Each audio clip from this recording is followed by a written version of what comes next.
The Turncoat Gambit by Andrea Kramer. Part 3 of this review is a series. BAM! Let's begin.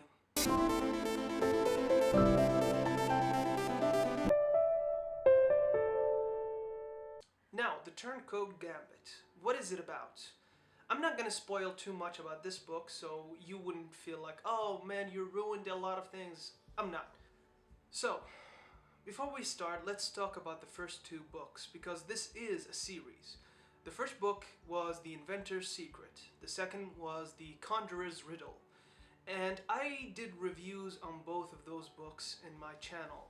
And I said this about them. I said they were great, but it felt like setups. I felt like it had a lot of potential, but all I saw from those books were just setting up for a thing. And I said, like, one of the biggest problems in this book is that it really doesn't give you a big meal for itself. No, The Inventor's Secret was the introduction. The way it was told, it was about this girl finding this boy grave who doesn't know who he is, and she takes him to the hideout, and the boy grave becomes an introduction to this world. Grave, in a sense, is you as a reader, not knowing what is going on, not knowing what is happening, what is this world exactly, and characters kind of explain things to him as you wouldn't know in his place. And the character seemed it had potential and it had some depth, but for the most part in the first book he was dealt as like in the background. He's not really there all the time, he's just referenced from time to time, like, hey, could you take care of this boy or this? And it expanded on the characters in this world, mainly New York, the floating city. And it told you about the Iron Forest, it talked about like the sisters and priestesses and the whole thing, and it really went in depth about this city, but eventually it didn't really deliver on a good ending. Like, it delivered on a cliffhanger, like, hey, there's something more about this series. What are you gonna find out? To be continued. So I was really pissed off about that, but still it held my attention. The second book, which is The Conjurer's Riddle, I really enjoyed because it introduced another city, which is the Resistance in New Orleans, where people wear masks to hide their faces. It gave an interesting backstory. Again, it introduced a lot of plot points, but they really didn't follow up with any of them. And also, it ended on a cliffhanger. And I've talked in depth about those books in the previous reviews, but this is just a quick glimpses of what I thought in the first book and the second book. This book, it took everything that I said in the previous reviews, like, hey, I wish it could deliver a great ending, I wish it could tie a lot of the story, I wish they would expand in the world, give me a more steampunky vibe things. I wish a lot of things that I wanted, like different dialogues, maybe different perspective from different people. That's a lot of things that I asked in the second book and the first book. All I can say about this book is it delivered. It really did, and I am sorry for doubting, because this really showed me the ending that I wanted. The finalization of something you really needed the time to build. So that's one of the things I said about the first two books. I felt like I gave it this excuse. I gave it like, the world might be so big that it needs a couple of books to breathe. But by the second book, I kind of like felt, oh man, you had like a first book to breathe and now you moved on to a second city. But now I understand why, because there's a lot of tie-in between the first city and the second city, and there's a big reveal at the end, and there's like a lot of twists and turns that I really didn't see coming. From the love story, basically when it comes to love stories, whenever a YA novel happens, I'm always hesitant, because you know that. You know what I'm talking about when I say YA novel love stories. They always follow the same thing. There's not really a lot of action or a lot of intrigue, but this one really gave me something, and I'm very happy about that. Now, one of the things that I found amazing in this book, number one, a great ending to the series. It really tied a lot of things, like I said. And it delivered something that I feel like if it could continue, I wouldn't mind. But if it ended on this, I also wouldn't mind, because it really gave me a final tie-in to the whole story. Number two, depth in character. It showed me a lot of depth in characters from the background people. It showed me more and more and more depth about these characters that I felt like, yeah, I want to see this depth.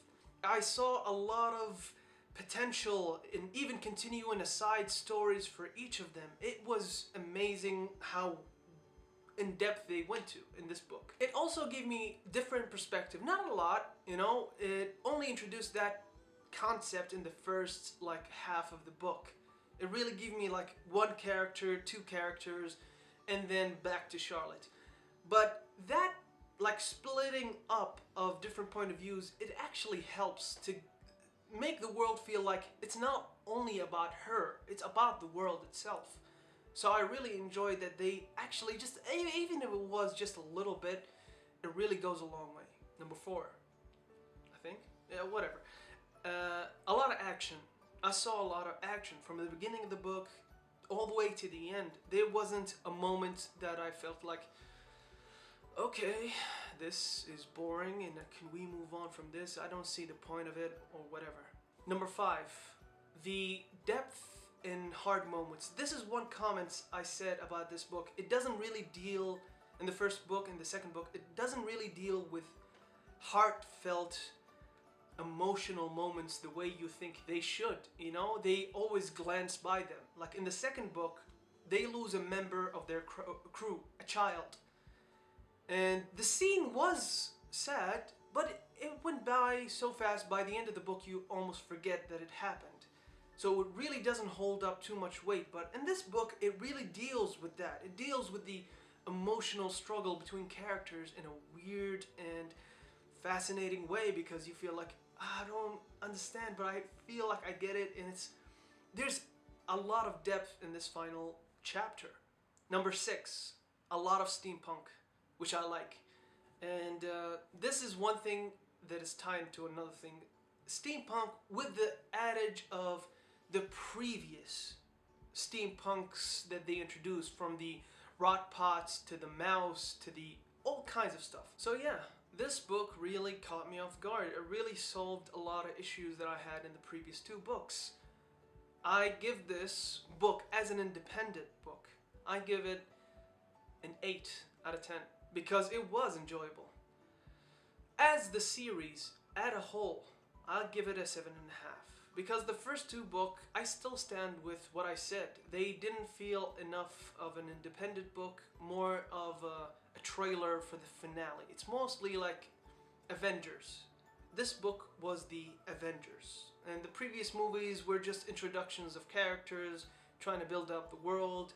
And this was the Zack Snyder cut, you know? So it was really a tie-in to everything you kind of wanted to say, like, yeah, I want to see this, I want to see that. So yeah, you know what it felt like? It felt like Full Metal Alchemist. If you haven't seen the animation, it's fantastic. But in the animation, it introduces a lot of points and you're thinking to yourself, I don't see the connection. And you get to the finale and it's like, whoa, I see it now. It's kind of like that. So let's talk about things that I felt like really weren't answered enough, and I feel like there was still question marks about. The guy in the woods that talks about spirits and this soul came from the outside world and we have sent this spirit to that realm. They really introduced that character just to tell you like, hey, this is a cool guy, don't worry about him. But they really didn't go in depth about the whole thing. The arachnid group of whatever sisters, it was interesting. It was a lot of like depth in it, but still I felt like there was so much untapped potential in this. So yeah, one other thing, a thing I really wanted to address in the first two books but I forgot about totally, is the gods. I didn't understand, like these like world that they live in. They don't have the Jesus Christ save me and everything. No, they have Zeus and Athene and the Greek gods basically, but they haven't really explained it. Although they reference like the guillotine and stuff like that, and I understand that those times Christianity was everywhere, you know? So I didn't understand, and I felt like, hey, maybe they would explain it in like a historical way, but no, they just introduced different deities for no apparent reason. It just struck me as weird. Like, I wanted an answer to that question at least. The kids in the second book, the first part, they kind of get rid of the younger kids in this place with the sisters, so the sisters can take care of them and be neutral and all that. But they kind of forget about them. I mean, they really don't bring them up whatsoever. Like, no one from those kids even came up. So it's like, yeah, I got you here, so doses. And the big thing is Grave. Now, this was one of the main issues that I had with this character. Grave, as a character, has infinite potential. Really infinite potential. I mean, in this book, they really addressed some of it, but not enough. And this was a big problem throughout the series, which is he get introduced, but he's always in the background. He really doesn't talk, he really doesn't interact, and throughout the whole book, he really doesn't contribute to the story in any way, shape, or form. He's always being referenced about or talked about, or he's very important, but he as a character really doesn't do a lot of action. And also the character, the way it was written, it felt like they didn't really focus on it too much. Because in the first book, he seems like a normal kid who's afraid, who's interested, who's lively, but each time the book continues, the character seems more and more robotic, less and less human. There's no more that scared kid that doesn't know what is going on, that is hopeless and scared somebody touches him and pulls him somewhere or something. The character kind of lost that for some reason, and they didn't really address. It's kind of like after the reveal, like he's a mechanical human being. It's kind of like he went from, what? Oh my god, to, yes, I guess. Don't worry, I don't feel anything. Oh no, they're coming. I will break your face. You know, it felt like that. It really felt like robotic in a way that is like, I wish you could have done way more with this character. So yeah, this is Andrea Kramer, The Turncoat Gambit. A wonderful book, but I recommend this book as a series. You know, if you're gonna get into this book, you have to do it all together. If you don't feel like, I don't want to do this all together at the same time, this is not a good recommendation for you, because it's the first and second book set up the third one. And the third one kind of gives you everything you need from the first and the second. So you need a package deal with this book.